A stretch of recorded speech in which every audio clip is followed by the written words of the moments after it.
Hi, everybody. This is Hondo Carpenter from Sports Illustrated's Fan Nation Las Vegas Raiders Insider Podcast with another edition. It's game day. It's midnight on the West Coast. It's 3 a.m. out east. I've been already ready for the game, working on a bunch of stuff. Um, and I want to talk with you about today's game.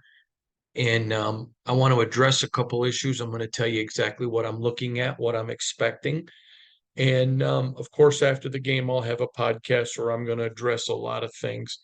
I'm going to also tell you after the game who I think will be the next coach of the Las Vegas Raiders. Um, Purely opinion, but what I think. And I want to address what I'm expecting today.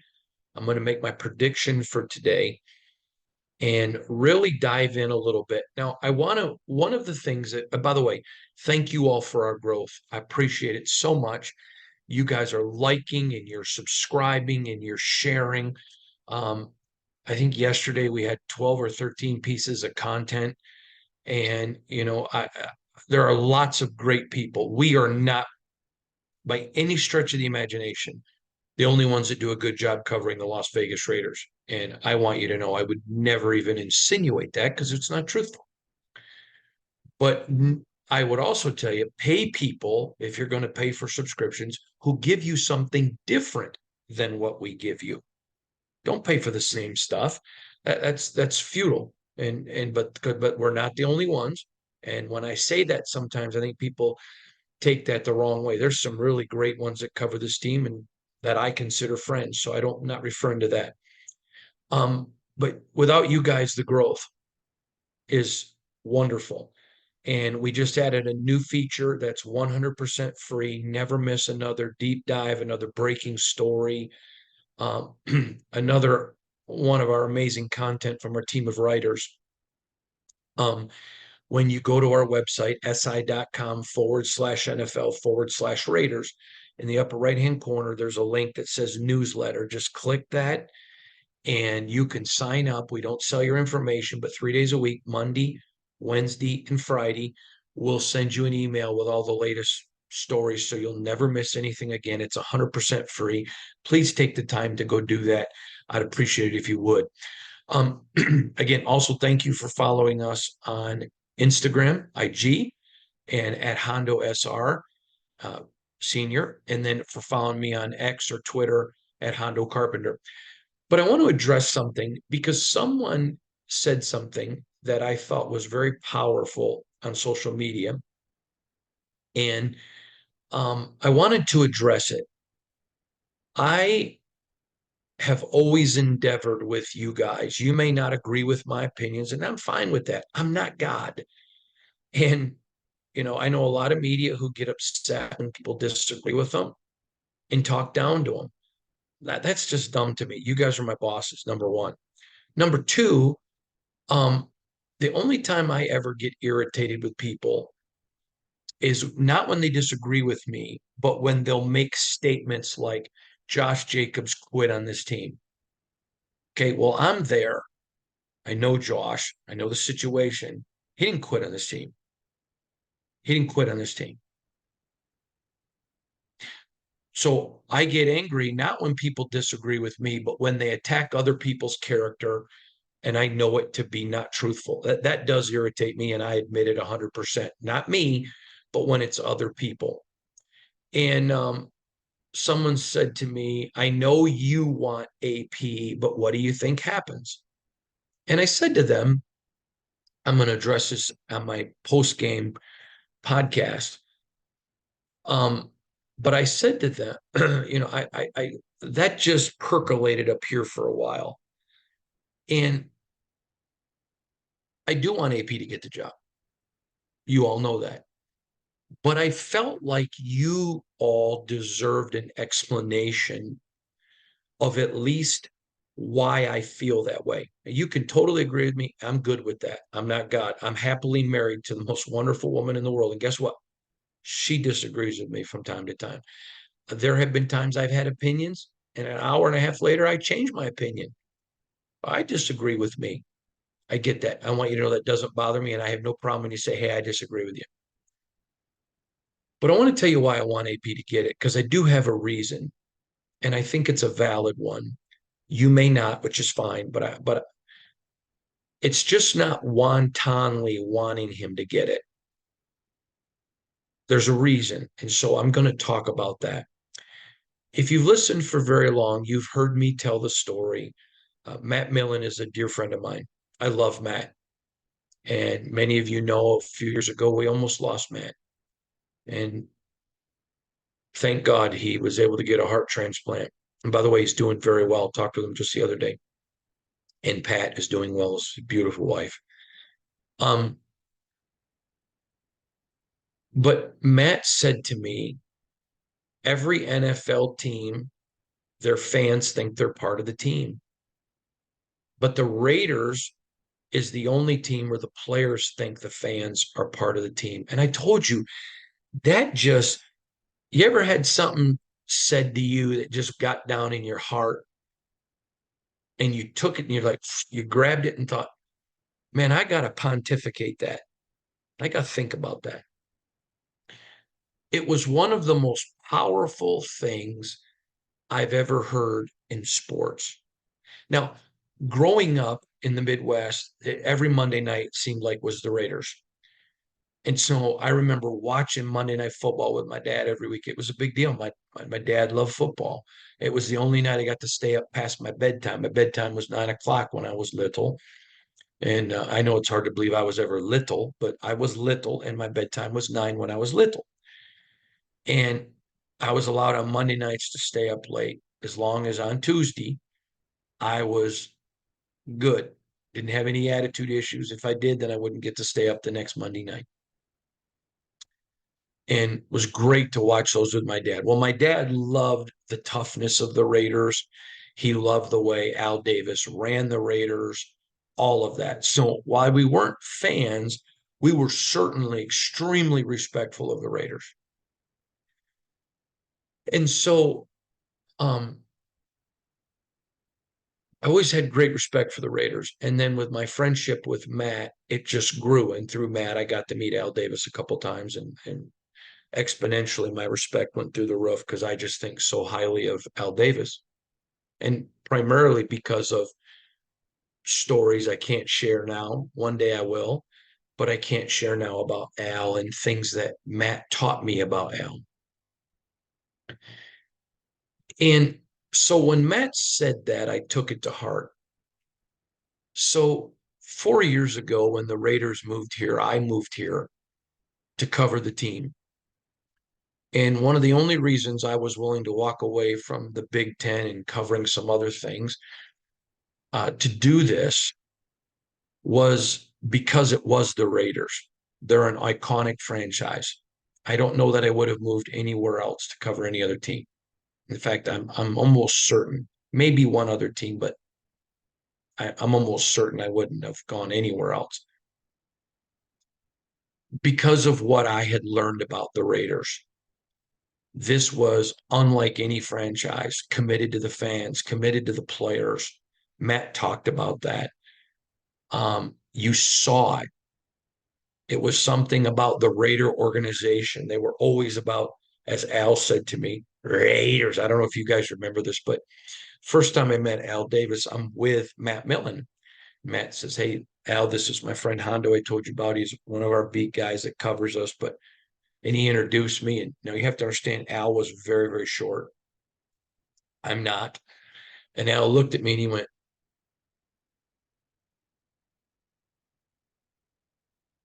Raiders. It was so much fun. It was hilarious. And I'll never forget that as long as I live. And so the Raiders were just different. And I respected it. I still do. So I watched John Gruden, who I had a very, very much respectful relationship with him and a good one. Um, and watching those Raiders when I first got out here and covering the team and all that they went through was fascinating to me. And then I watched John lose his job and Rich Bisaccia come in. And I watched the way the players rallied around him and went to the playoffs, and how that team wanted him for all the right reasons. Now, I know of teams, I've covered teams where the players wanted a coach because they could run them over. And I have said many times, I don't believe you just hire a coach because the players like him. And I believe that.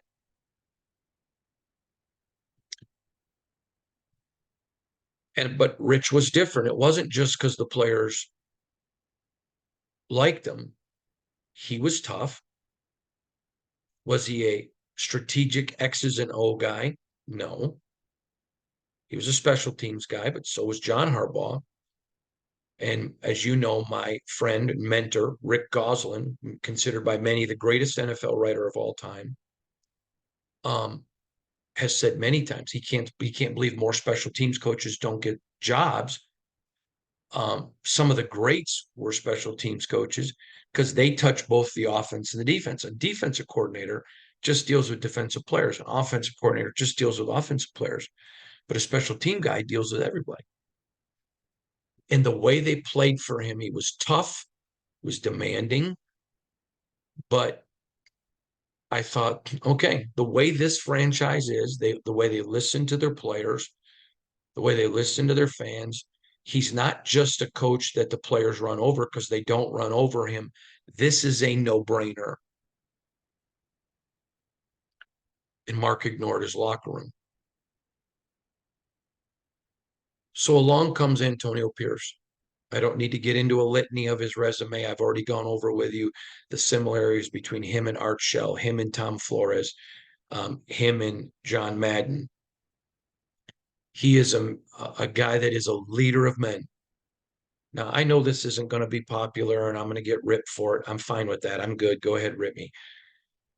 Like it or not, Josh McDaniels is extremely respected in the National Football League for his X's and O's. I know a lot of you are like, he failed twice miserably, and he did. It doesn't change the fact, widely respected for X's and O's, but failed as a leader of men.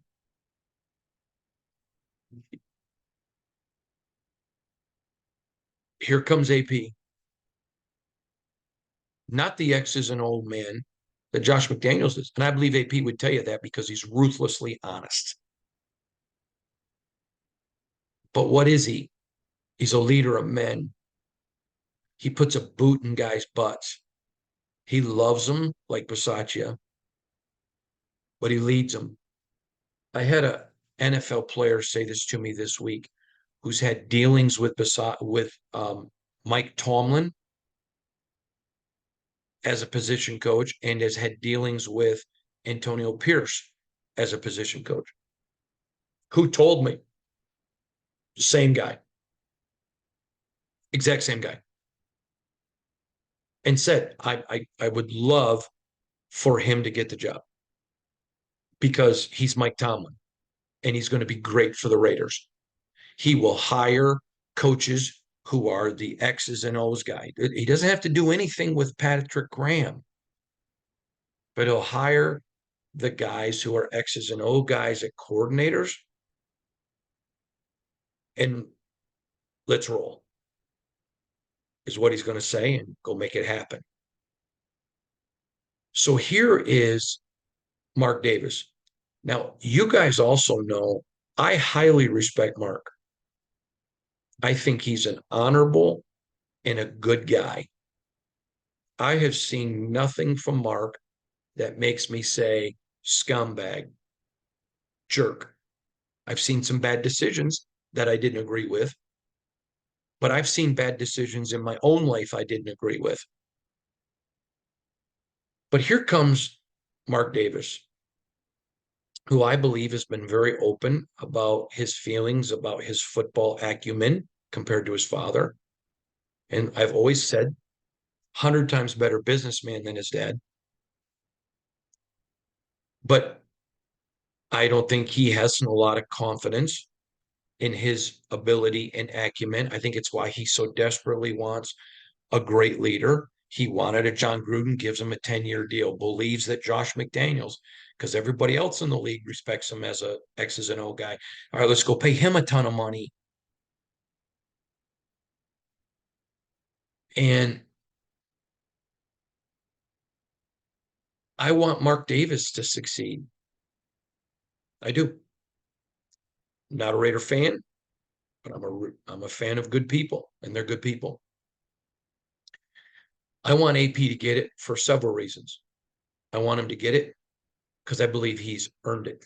The way he has taken this team, this is a team that's two coaches short of a full staff, with a staff he didn't pick, throwing out a bunch of the playbook, multiple big time players injured on the offensive side, trying to put something together. I had a person say to me the other day, they haven't done a ton of adjustments on offense.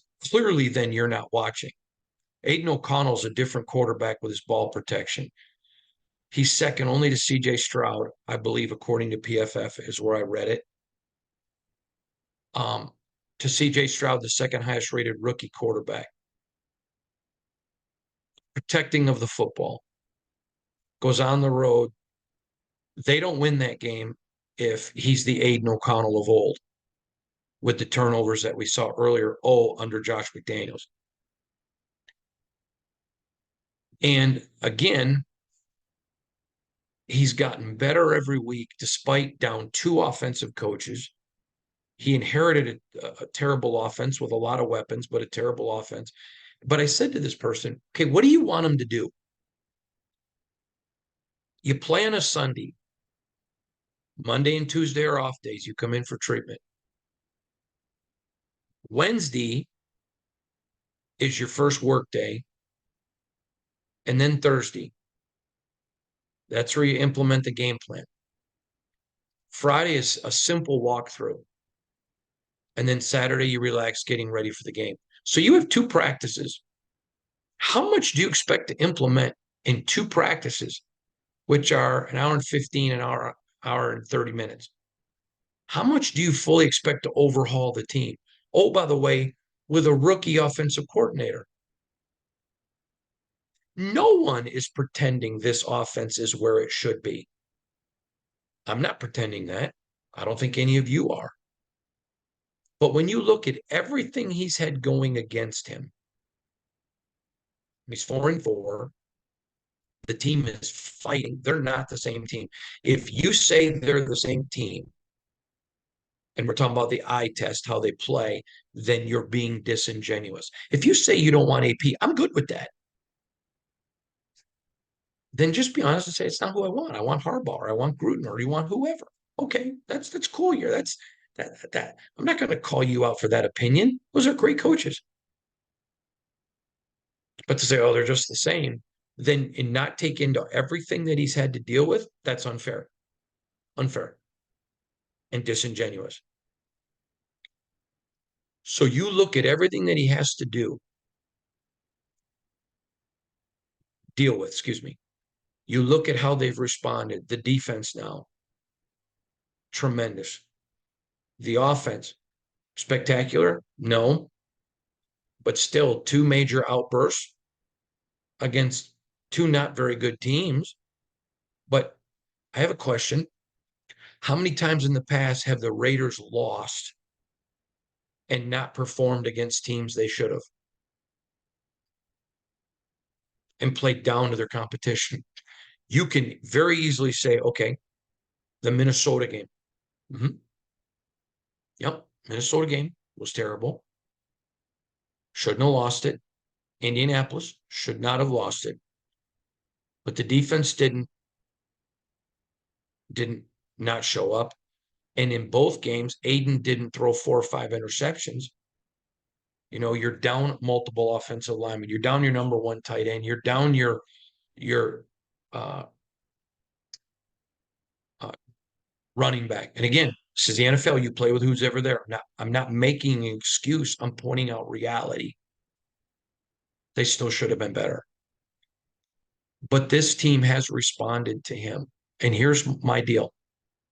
The way the team has responded to him, the way you see the way he jumped on Marcus Peters and then eventually cut him, the way you see um, the way he dealt with Jack Jones, the way you've seen how he's dealt with people, how he's been above board, he's been honest.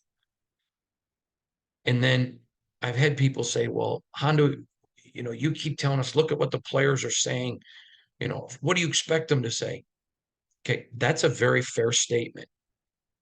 But I also talked to him off the record. I know what they're saying. And I think it's important to give them a little bit of respect. They know how to say, yeah, yeah, that's yeah, hey, I don't want to say anything. This is Mark Davis's decision. No, they're coming out. Yeah, here's how I feel. Now, if you say, Hondo, I don't believe you there. Okay, not mad at you at all. That's fine. You're welcome to believe whatever you want. I'm not God. I know what I believe because I talked to them on the record, off the record. I know what they feel. And so I want him to get it because I think he's earned it. I want him to get it because I want Mark Davis to have a tremendous relationship with his locker room. And I know that's who they want. Now, several weeks ago, I told you I had a player say, if we continue to improve and he doesn't hire him, he's going to have a mutiny. And I want to explain what I meant by that. Do I think a bunch of players are going to wholesale walk away? No, they have contracts. They're not going to hold out to get traded. But what the player was really saying to me, and just so you know, I followed up to make sure, is I think it would cost Mark trust from some of those guys. I don't think any of them would hate him. I think it would, and I told you I had one player say to me, if you don't want to hire AP, that's cool. But just don't say that we listen to the players because this would be 2 times in 2 years. I don't want that for Mark. I also know that I believe this is a legacy defining hire. And I want to go a step farther there. If he hires AP and AP fails, 3 years from now, he gets to go hire whoever he wants. Raider Nation is going to be like, all right, that's who we wanted. That's who the players want. Didn't work. Go get us the guy you think, Mark. And his legacy's fine. If AP gets this team to the playoffs in the next 3 years, then his legacy is look at he rolled the dice like his dad. Bam. Bam. Success. And he looks like the hero. If he hires AP, win or lose, Mark's the hero and his legacy is defined. But if he goes hire anyone else and they don't get him to the promised land, then his legacy is going to be he turned on his locker room twice, didn't listen to them, and let the potential answer go. That's the reality. And so when someone said, I know you want AP, it's not because I have self-serving purposes. I think John Gruden is a great coach, and I got a good relationship with him. Doesn't hurt me one bit if John Gruden gets this job.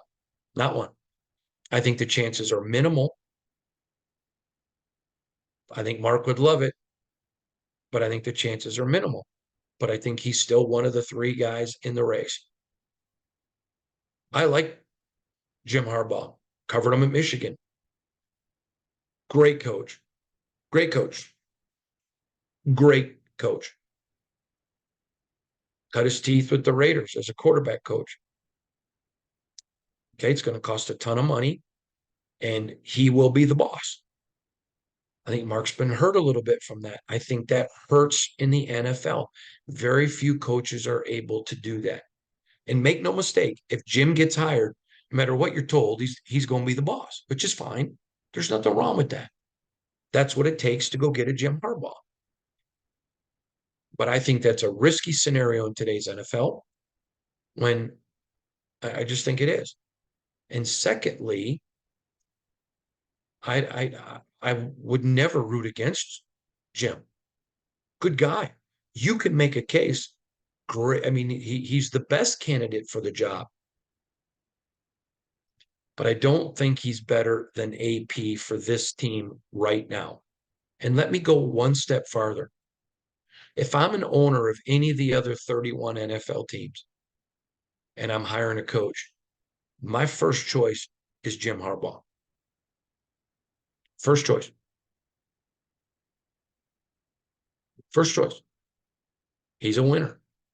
Now I have some things I'm going to want to talk to him about and some things I'm going to want clarity on. I wouldn't let him be the de facto GM. And there are some other things I would want to address, but he would still be the number one guy I want to interview. But not here. Antonio's in the seat. It's his seat. And I just think you set Jim up to fail because he's going to come into a locker room that they didn't want him. Doesn't mean they're going to be children. They're professional athletes. They're going to play. They're going to play. But you saw how they played for Josh McDaniels, and you've seen how they play for AP. You're hearing your own team scream out, "We need stability. Please get us stability. Please. Please." Imagine this. Your best player on your team is Max Crosby, who's played for 4 coaches, with the potential of going into year 5. I mean, going into next year with a 5th. Think about that.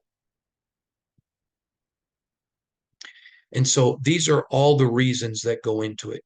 You can disagree with me. I'm just trying to present to you because I respect you. And when someone said to me, "I know this is who you want," I wanted you to understand why. Because I am not being a fan. I have a great relationship with AP. I have a great relationship with Harbaugh. Great relationship with Gruden. I'll be fine with any of the 3. Good guys, good football guys. I'm taking this stance because as an unbiased observer, I think it's best for the franchise. I think it's best for your owner. He doesn't need another huge deal hanging over his head when he's got a coach already sitting in the chair. Now, let's talk about what am I looking for today? Several things. Number one, I am looking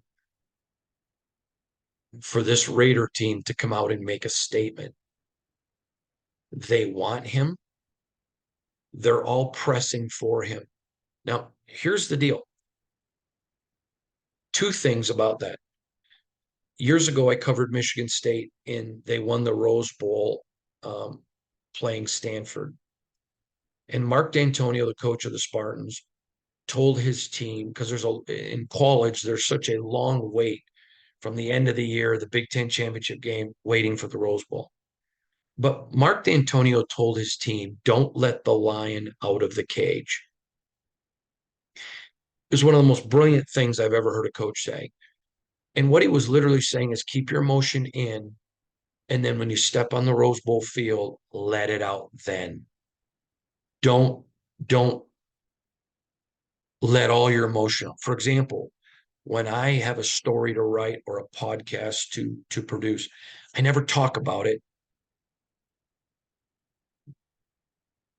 until I'm ready to do it. Because sometimes you talk about it and then now it's no longer top of mind. You forget stuff. I am concerned. The Raiders have let a lot of emotion out this week. It was an emotional week in the building. You saw Patrick Graham fight tears. You saw AP get emotional. Saw some players get emotional. That's a concern that I have. They so desperately want to make a statement. Did they let the lion out of the cage? Number one.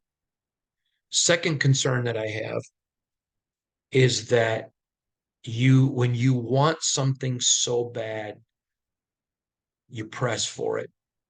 And when you press and don't just play the game, you make mistakes.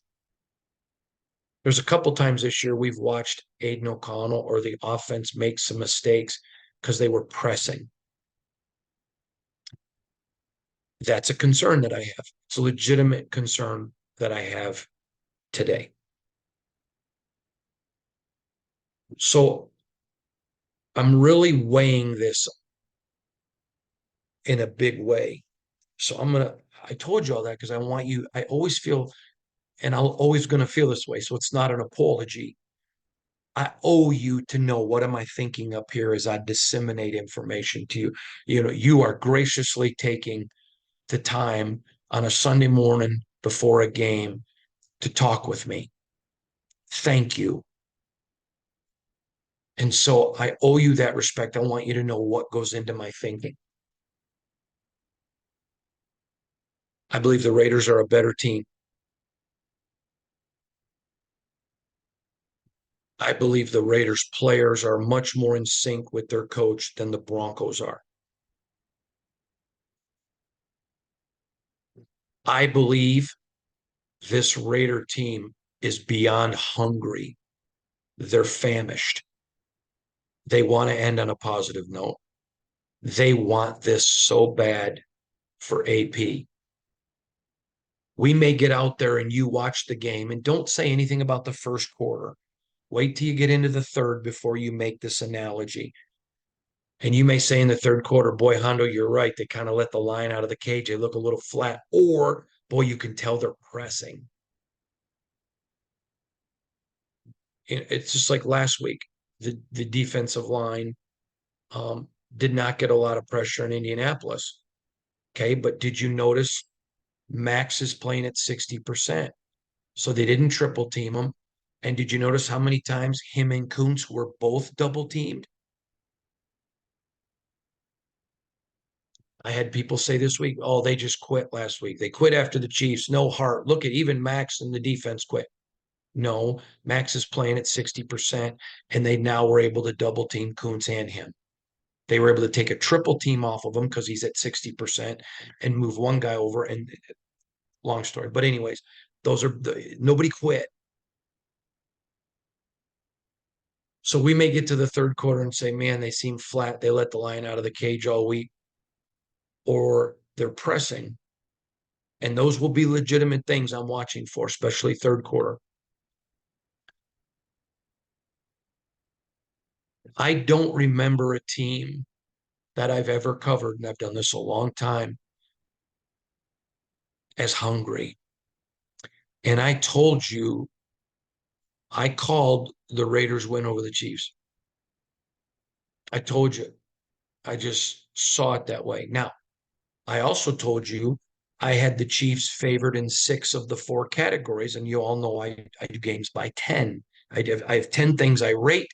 If it's tied, I go with the home team. If it's not tied, I go with the um, team that has the highest score. But that said, I have the Raiders winning 6 of my 4 categories in this. And I don't remember a team wanting a game as much as this ever in my career. The only way I see the Raiders losing this is if they've let the line out of the cage or they come out pressing, which is legitimate things. That's why I'm talking to you about it before the game. But this team's discipline. AP has done a masterful job this week making this about the players, talking to them about you don't know your future. Make sure you're putting good tape out either for the next coach or your next team. He's made it about them. He's refused. Now, the players have made it about AP, but AP hasn't. He's a man of character. He's a man of integrity. He's a good guy. And so I'm going to go Raiders.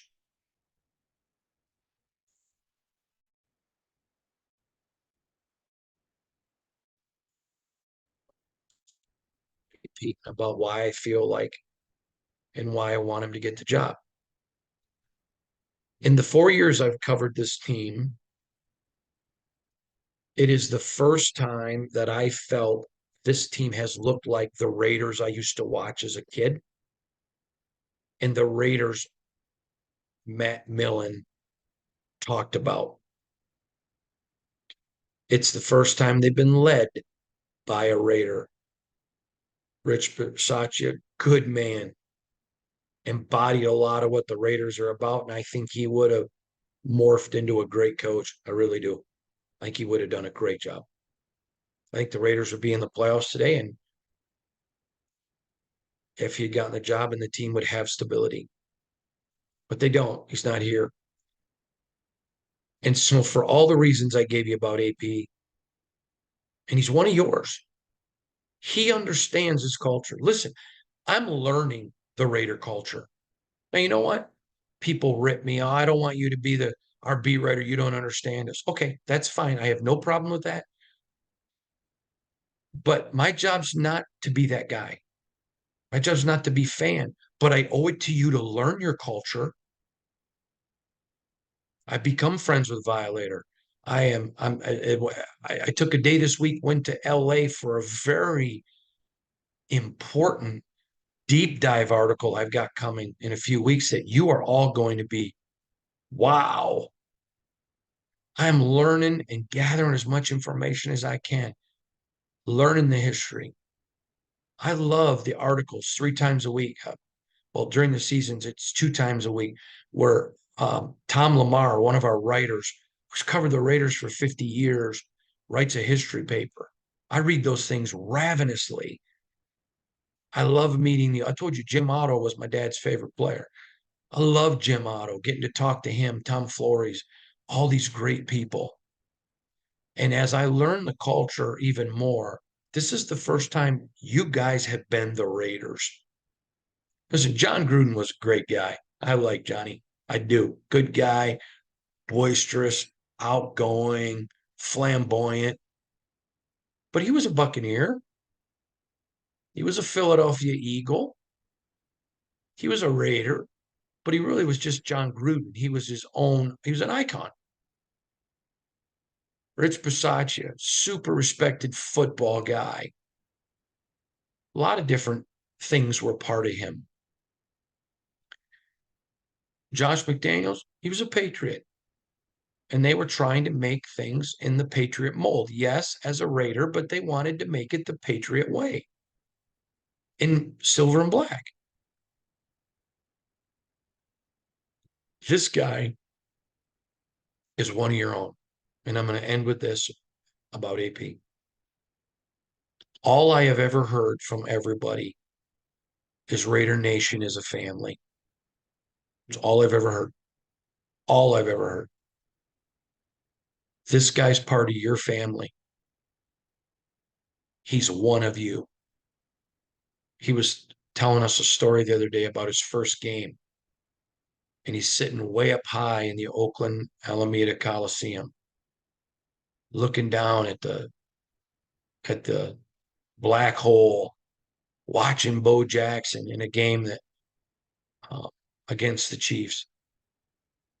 His first game, and he was emotional about it. He's one of yours, and I have been taught by a great dad that family's everything. Now, I have some amazing family members who are very successful in business or in other areas of their life that I wouldn't put as a football coach if I owned a team. So you just don't go hire anybody that's a family member, or you could go hire the popcorn guy who grew up a Raider fan. But he gets it because of that resume and the things we talked about. That's the Raider way. That's why I feel that way. Now, coming up this week, probably on Tuesday, but it could be Wednesday. I think it's going to be Tuesday, though. I'm going to have an article for you on the Rooney Rule, explaining it, explaining what has to happen, explaining why did I say, in my opinion, the Raiders should have ignored it. There was potential penalty. I've told you that. I don't believe the league would have enforced it. I told you other people have told me they didn't think the league would enforce it. I've had a couple of GMs that told me they thought the Raiders could have got around it. I'm not saying that's accurate or not. I'm giving you their opinion. But the Rooney Rule is very specific. And I'm going to talk to you about that on Tuesday so you understand how the whole thing goes. But I felt like you guys deserve me to address all of that. Whoever they hire, I'm going to give you the same great coverage you've got. This isn't going to be a rejection of Hondo. My opinion doesn't even matter, and it shouldn't. And quite frankly, yours shouldn't. The only opinions that should matter in this is Mark Davis's, and based on what they've told us the Raiders are, the players. And we're going to give you great coverage. It's going to be one of those three guys, unless just there's a curveball that's unexpected, and I can't think of one.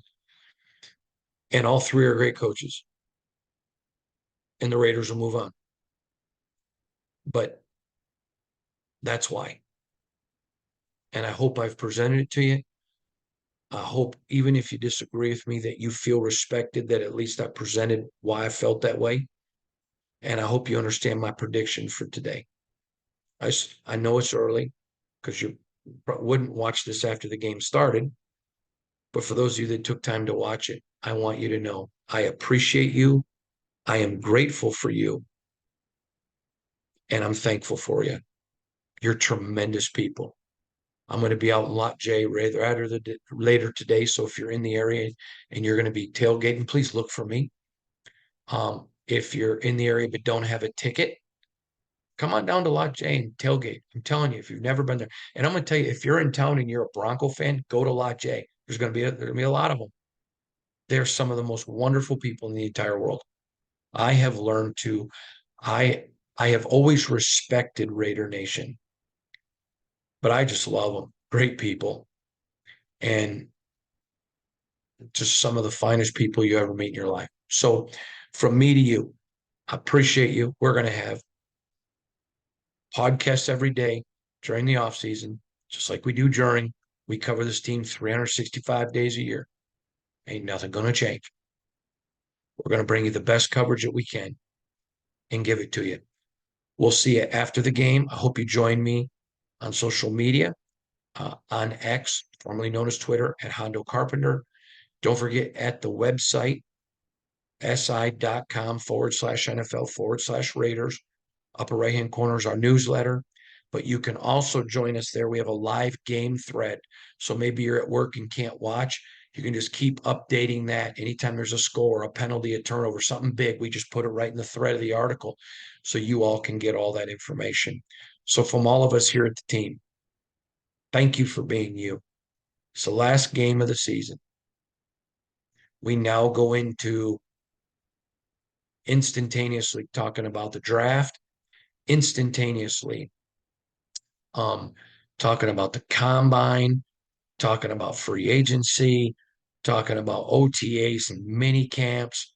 A lot of stuff going to go on. A lot's going to go on. And we're going to cover it for you every step of the way. Nobody likes to be without football. We've got February, March, April, May, June, July, and finally we'll get games back in August. We got 7 months without football. Yeah, we'll have OTAs and yeah, we'll have training camp, and those are fun. But it's not the same. We're going to walk through this together. I appreciate all of you. From all of us here at Sports Illustrated's Fan Nation, Las Vegas Raiders Insider Podcast, part of the Fans First Sports Network. Thank you for joining us. It's a game day. Have a great time. We'll see you out a lot, Jay, if you're going to be there. If not, we'll see you at the podcast when we come back after the game. God bless all of you. We'll see you again, like I said, tonight. Bye-bye.